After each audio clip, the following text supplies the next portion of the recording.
Kiss me. Please, just kiss me. She didn't demand a kiss from Seoul's Mafia king because she wanted him. She demanded it because a predator's claim was the only thing powerful enough to stop a monster, and that single act of defiance made her his most dangerous obsession. Janet's lungs burned as her bare feet slapped against rain-soaked pavement, each impact sending shards of pain through her soles. Blood dripped from her split lip onto the red dress that clung to her like a second skin, and behind her, Daniel's engine growled closer. The headlights painted her shadow long and desperate against the Seoul streets. She had 30 seconds. Maybe less. The upscale restaurant entrance blazed with light, and standing in front of it was a man in a tailored black suit. Tall. Unmoving. Surrounded by other men in black who radiated violence. Janet didn't think. Didn't plan. She crashed into him at full speed, her fists closing around his lapels. His hands caught her waist, steady, controlled, dangerously strong. Up close, he was beautiful in the way a blade was beautiful. Sharp jawline. Dark eyes that held no surprise, only cold assessment. A tattoo climbed up his neck from beneath his collar. "Kiss me," she commanded, her voice raw. "Right now. Make them think I'm yours." Something flickered in those dark eyes. "You don't know who I am, do you?" "I don't care." Daniel's car screeched to a stop 10 feet away. The man's hand moved to the back of her neck, fingers threading through her damp afro with possessiveness that should have terrified her. When he lowered his head and claimed her mouth, it felt less like salvation and more like surrender. The kiss was brutal. Possessive. Camera flashes went off like lightning around them. When he finally pulled back, he whispered one word, "Mine." Ji Hun didn't know her name yet. But Seoul's most feared Mafia king had just claimed her in front of a dozen cameras and his greatest enemy, and in his world, claims like that were carved in blood. By morning, her face would be on every news site in South Korea. By nightfall, she'd be locked 70 floors above the city in a penthouse that felt less like protection and more like a gorgeous, inescapable cage. The penthouse sat 70 floors above Seoul. Janet stood at the floor-to-ceiling windows, pressing her palm against the cold glass. Below, the world moved freely. Up here, even the air felt purchased. She'd been trying the windows for an hour. None opened. "Your things are in the master bedroom," Ji Hun said, his voice smooth and controlled. "Second door on the left." Janet turned slowly. Her feet were still filthy from running, still aching. "My things. I had them purchased. Your measurements were provided by my tailor after the kiss." He poured whiskey, eyes never leaving her face. "You'll find I'm very thorough when it comes to things that belong to me." She crossed her arms over the silk robe his driver had given her. "I don't recall asking for a shopping spree." "You asked for protection. Protection requires you to look the part." He set down his glass with deliberate care. "You will dress appropriately. You will stay within these walls unless I accompany you. You will not contact anyone from your previous life. And you will not make decisions that compromise your safety." "My safety," Janet repeated bitterly. "You mean your investment. Your property." He moved toward her, each step measured and predatory. "I saved your life tonight. The man hunting you is powerful and well-connected. Destroying him will take time and resources. Until then, you exist under my protection, which means you exist under my rules. And if those rules feel like another kind of prison, then you're learning quickly." His smile was sharp as a blade. "At least this prison has better amenities than whatever hole Daniel would have dragged you back to." Janet's breath caught. "How do you?" "I know everything about you now, Janet Dennis. 26. Moved to Seoul 18 months ago. Quit your job when Daniel's attention became too much to bear. No family in Korea. No close friends." His fingers ghosted along her jawline without quite touching. "You picked the perfect victim profile. Isolated. Vulnerable. Trapped. Stop. But you stopped being a victim the moment you grabbed my suit. Now you're mine. And I protect what's mine with a level of obsession that would horrify you if you truly understood it. And if I don't agree to be your doll in a gilded cage?" Ji Hun stepped back, gestured toward the elevator. "Then you're welcome to walk out that door." Hope flared in her chest. "Of course," he continued, Your face is now on every news site in South Korea attached to mine. Daniel has undoubtedly seen the photos. He knows where you ran. Who you ran to. The security in this building is exceptional, but the sidewalk outside? That's public property. The hope died. But please, Ji Hun gestured again, if you'd like to test whether Daniel's rage or my protection is stronger, I won't stop you. I'll even have my men film it. So when you come crawling back, and you will, you can watch exactly how long it took before you realized your mistake. You're a bastard. Yes. But I'm a bastard standing between you and a man who put those bruises on your arms. His expression went cold. So here's the choice. Stay here, safe and alive under my rules. Or walk out that door and see how long you last. He moved closer, fingers catching her chin. But let's be clear. You asked me to claim you. You grabbed my suit, demanded that kiss, marked yourself as mine. In my world, that's a contract. And I don't break contracts. I enforce them. His thumb brushed her swollen lip. You're mine. And nothing touches what belongs to me. Janet jerked away, walking toward the bedroom. At the threshold, she stopped. I'm not your possession. Tell yourself whatever you need to. He was already turning back to his whiskey. But by morning, I'll have ensured that every door you might run through leads right back to me. Welcome home. She closed the bedroom door. The lock clicked from the outside. Janet woke to Ji Hun entering without knocking, carrying a breakfast tray. He stopped when he saw her in nothing but the thin silk nightgown, and something dark and possessive flickered across his face. Get out, she said, reaching for the robe. Don't. He set the tray down with a sharp clatter. Don't hide from me. You can't just walk in here. Don't hide from me. He crossed the distance, catching her wrist before she could grab the robe. Not hard, but firm enough that she couldn't pull away without a fight. His gaze traveled slowly down her arms, across her shoulders, mapping each bruise and scar with the precision of someone cataloging evidence. His jaw clenched. Who did this? You already know who. I want to hear you say his name. His thumb brushed over a dark bruise on her bicep with impossible gentleness. I want to hear you tell me every single thing he did. So you can use it as leverage? She wrenched free. I'm not your revenge fantasy. Something cracked in his facade. He turned away, hands dragging through his hair. When he faced her again, there was something raw in his eyes. You think I want to use this? I know Daniel hit you 17 times over 6 months. I know you went to the hospital twice and lied both times. I know he threatened to have you deported. His voice was getting rougher. I know all of it. Then why do you need me to say it? Because documentation isn't the same as understanding. He moved closer. I can read a file that says he broke your rib, but I can't know what it felt like to keep breathing through that pain. His fingers traced the scar beneath her jaw with terrifying gentleness. I'm not memorizing this for strategy. I'm memorizing it so I know exactly how much suffering to return to him.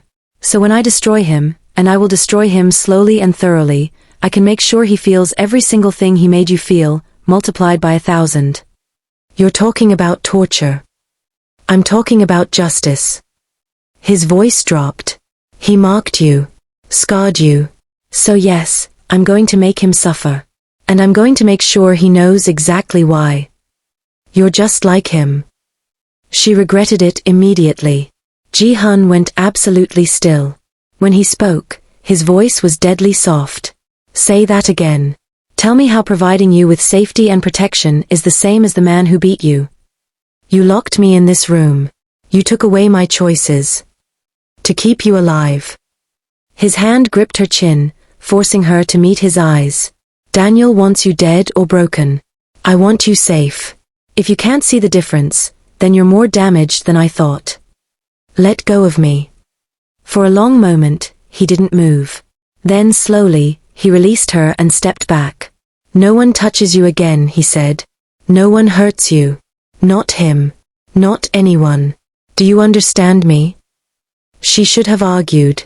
Should have demanded he let her go. Instead she whispered yes. Because she didn't know how to survive without someone's protection anymore. Daniel had broken that part of her. 3 days later, Janet found him in the basement training facility.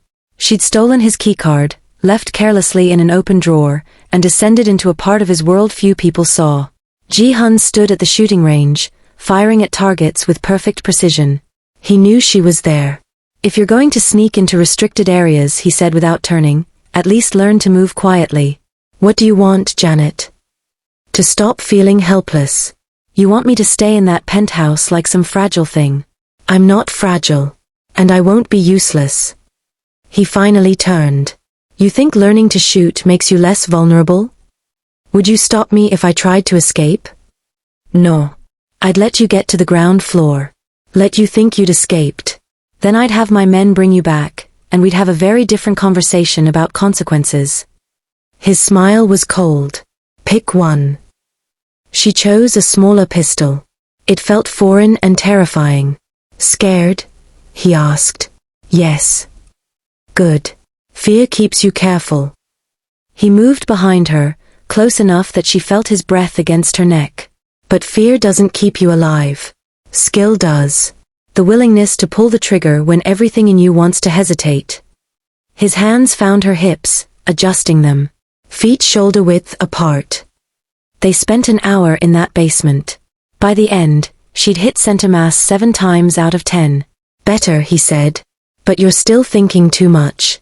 When the moment comes, you'll have maybe 2 seconds to decide if you're going to kill or be killed. What would you do if I pointed this gun at you right now? Ji Hun reached out slowly, guiding her hand up until her fingers brushed his chest, right over his heart. Then you'd better aim here. Because anything less than a killing shot, and you'll only make me angry. His heart beat steady beneath her palm. Calm. Unafraid. You're insane, she whispered. No. I'm certain. Certain that you won't shoot me. Because I'm the only thing between you and a world that will chew you up and spit you out. He released her hand. The question is, once you're dangerous, what will you do with it? As he walked toward the elevator, he paused. By the way, I knew you took my keycard. I left it there on purpose. I wanted to see what you'd do with the illusion of freedom. This was a test. Everything with me is a test. You passed. Most people would have tried to run. You chose to learn how to fight instead. Same time tomorrow. I'll teach you how to kill someone with your bare hands. Janet looked down at her hands, still shaking, still tingling from where they'd touched his chest, and realized with creeping horror that she was looking forward to tomorrow. The gala was everything Janet had learned to hate about wealth. Ji Hun informed her they'd be leaving at 7. When she tried to refuse, he simply said, You can walk in on my arm, or I can carry you in. Either way, you're going. Choose. She chose to walk. His hand rested possessive at her back as they entered the ballroom. She wore black, sleek and architectural, something he'd personally selected. The diamond necklace around her throat felt like both armor and collar. You're not here to make friends, he'd said. You're here to make a statement. That you're mine. Completely. The whispers started immediately. That's her. The one from the photographs. How desperate do you have to be to throw yourself at a man like Ji Hun? A woman in crimson silk approached. Park Min-seo. Old money and rumored history with Ji Hun. How bold of you to bring a guest, Min-seo said, ignoring Janet entirely. I didn't realize you were taking charity cases now. Ji Hun's voice dropped to something dangerous. Careful. Your jealousy is showing. Jealousy? Of a woman who was running through the streets like a stray dog. Is under my protection, Ji Hun interrupted. Which makes her untouchable. Min-seo turned to Janet directly. Does he know about Daniel? About why you were really running? The name hung in the air like a grenade. Yes, Janet said quietly. He knows everything. How fascinating. Because I heard Daniel Dennis is in Seoul. Apparently telling quite a different story about you. Something about theft, betrayal. Enough. Ji Hun's voice cut through the space like a blade. He stepped between them. You're going to walk away now. And if I hear my wife's name in your mouth again, I'll make sure every scandal you've buried stays buried no longer. Wife. Min-seo's composure cracked. She looked between them, calculating, then retreated.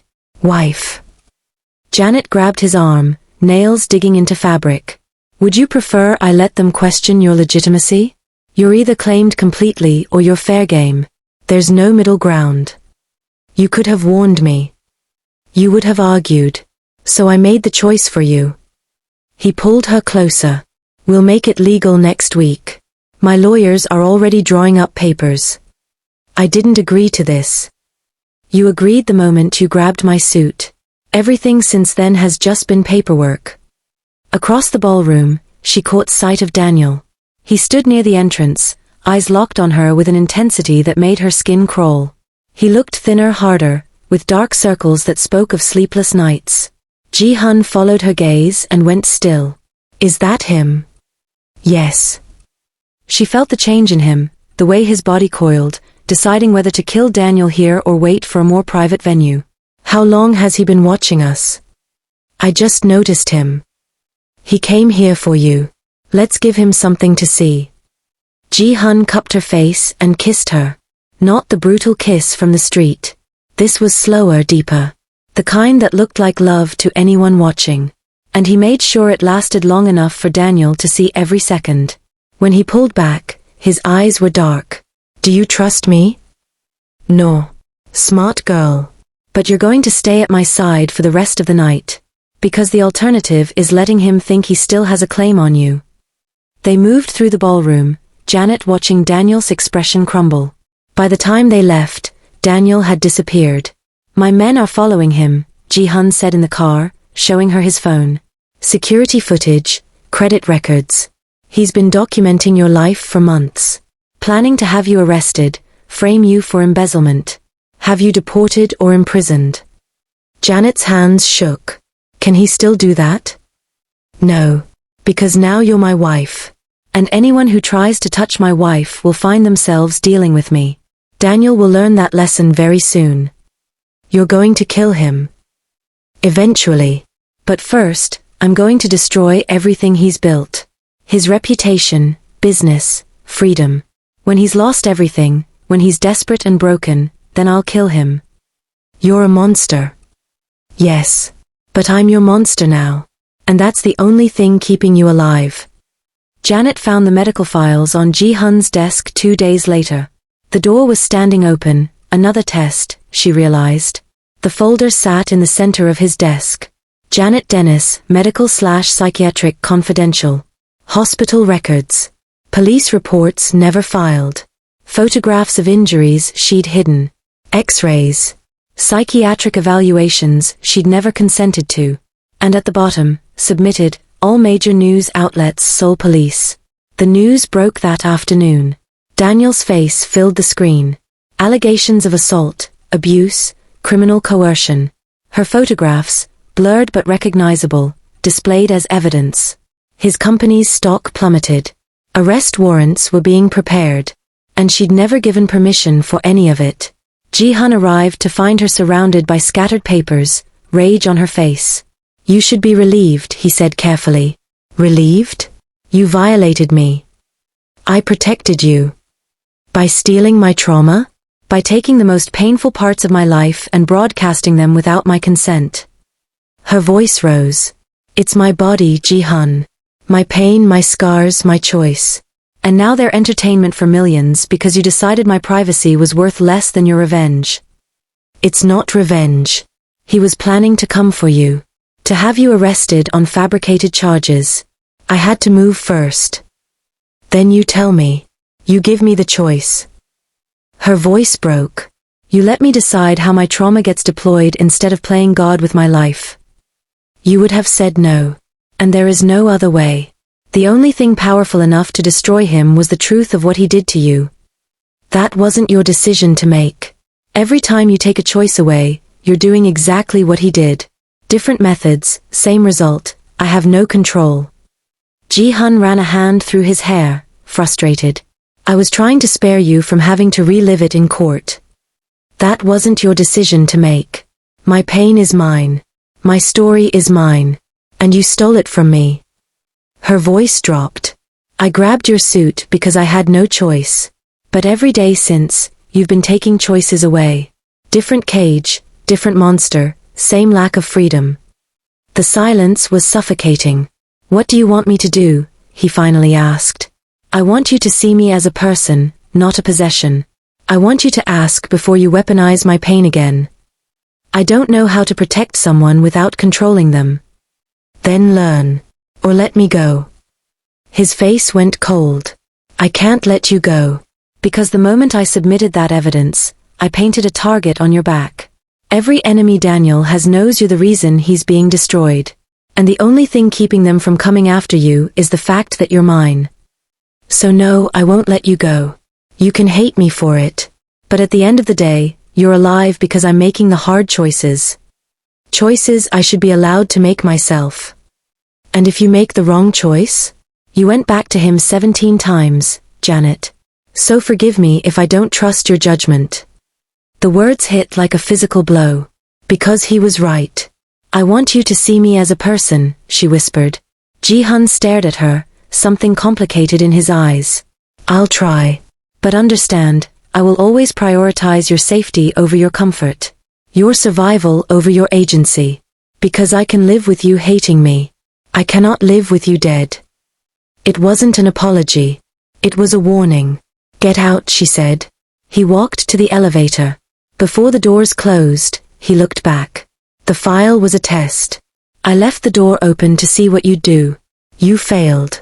Just like you'll fail every test I give you, because you're not built for this world. Everything is a test with you. Everything is survival with me. The sooner you understand that, the easier this becomes." Janet sank to the floor among the scattered papers and cried. Not because she was trapped, but because part of her understood why he'd done it. And she hated herself for that understanding. She found him on the balcony at 3 a.m, gripping the railing like it was the only thing keeping him upright. "You should be sleeping," he said without turning. "So should you. I don't sleep well. I haven't in years." Janet moved to stand beside him. "Nightmares. Memories." He finally looked at her, exhaustion stark in his eyes. "You asked me why I don't know how to protect without controlling. I've been trying to figure out how to explain it."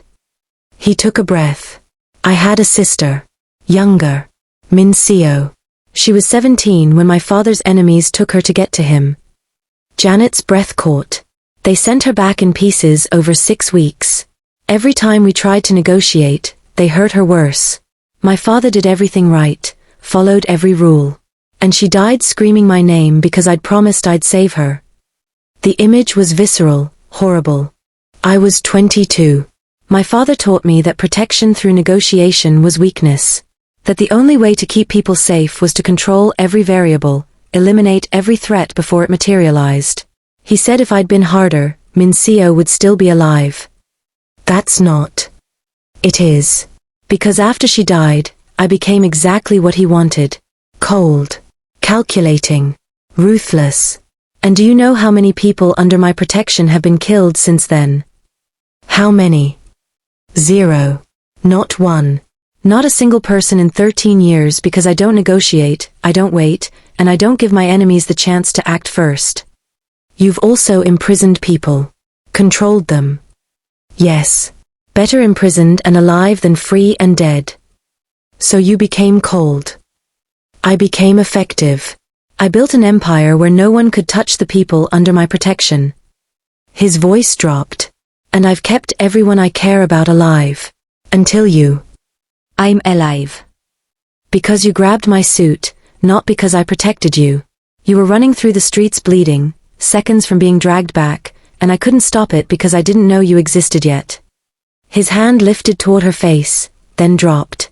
"When I saw your scars, all I could think about was my sister. About how she looked at the end. And I promised myself I would not fail you. That I would do whatever it took, violate your privacy, control your life, if it meant keeping you alive. So you took my agency to silence your guilt." Yes. The word was raw. "I used your trauma because I needed to believe I could protect you better than I protected her. But I just repeated the same mistake. Tried to control you instead of trusting you." The silence felt different now. Like a bridge under construction. "Your sister's death wasn't your fault," Janet said. "You were 22 dealing with professional killers. Intellectually, I know that. But knowing and believing are different things. I can't be her. I can't let your guilt become my prison. I know. But I don't know how to stop. But I can be someone you trust, Janet said, surprising herself. Someone you work with instead of control. Someone who helps you carry the burden. Ji Hun looked at her like she'd offered him something impossible. Then we learn together, she said. Both of us. He reached for her hand slowly, giving her time to pull away. She didn't. His fingers wrapped around hers, warm, gentle despite everything. They stood there 70 floors above Seoul, two broken people holding on to each other. I'm still angry at you, Janet said quietly. I know. And I still don't trust you. I know that too. But you're here. That's something. Tell me about her. Not how she died. Who she was before. And quietly, he started talking. About a girl who loved terrible music and expensive shoes. Who made him laugh. Who believed he could be good. And Janet listened, because maybe understanding his ghost was the only way to survive the man he'd become. 6 weeks later, Janet stared at the pregnancy test in her hand. 2 pink lines. She was carrying the child of Seoul's most dangerous man, and she had no idea if he'd see it as a person or a chess piece. When she told him that evening, his hands immediately moved to her stomach, possessive and protective. Pregnant, he repeated. You're carrying my child.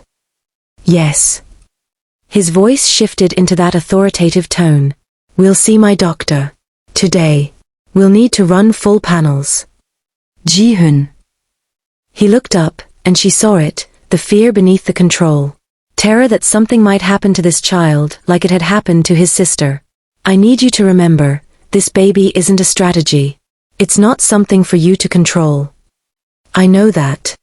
But his hands stayed pressed against her stomach. Do you? Because I can already see you calculating security protocols. Of course I'm thinking about that. You're carrying my child. My heir. The most vulnerable thing I've ever been responsible for protecting. I failed my sister. I will not fail this child. Then don't fail me either. Don't turn this pregnancy into another cage. Ji Hun stared at her, torn between promise and instinct. I'll try. But this changes everything. Every enemy I have will see this child as leverage. I can't risk losing either of you. So what does that mean? It means more security. You don't leave without armed guards. It means I protect you and this child with everything I have, even if you hate me for it. I don't want our child to grow up thinking love looks like a prison. Then help me learn what else it looks like, Ji Hun said, something broken in his voice. Because this control, protection, possession, this is the only version of love I know. And I don't know how to keep you safe any other way. She looked at the man in front of her, powerful, dangerous, terrified. For better or worse, this was the father of her child. And she had no idea if that was a blessing or a curse. They married in a tense ceremony 3 weeks later. The vows were more negotiation than romance, promises about boundaries, about learning healthier patterns, about trying to be better than their trauma. It wasn't the ending Janet had imagined. It was harder, more complicated, more honest. When their son was born on a clear autumn morning, Ji Hun held him with hands that had destroyed empires, his expression caught between grace and terror. What should we name him? Janet asked. Ji Hun looked at her, then at the baby. Min Seo. After my sister. And then something that means beginning. Janet felt tears sting her eyes, grief for what they'd lost, hope for what they might build, fear that they'd fail. Min Seo Shajak, she said. Beginning. Because that's what they were building from desperation and violence, something fragile and fierce. Something that might be worth protecting, or might just be another beautiful cage. Not through control. Not through trust, not yet. Through trying. Through failing. Through getting up and trying again. And as Janet held her son and looked at the man she'd traded one monster for, she realized the story didn't have an ending. Just the hope that tomorrow they'd be better than today. And the fear that they wouldn't be.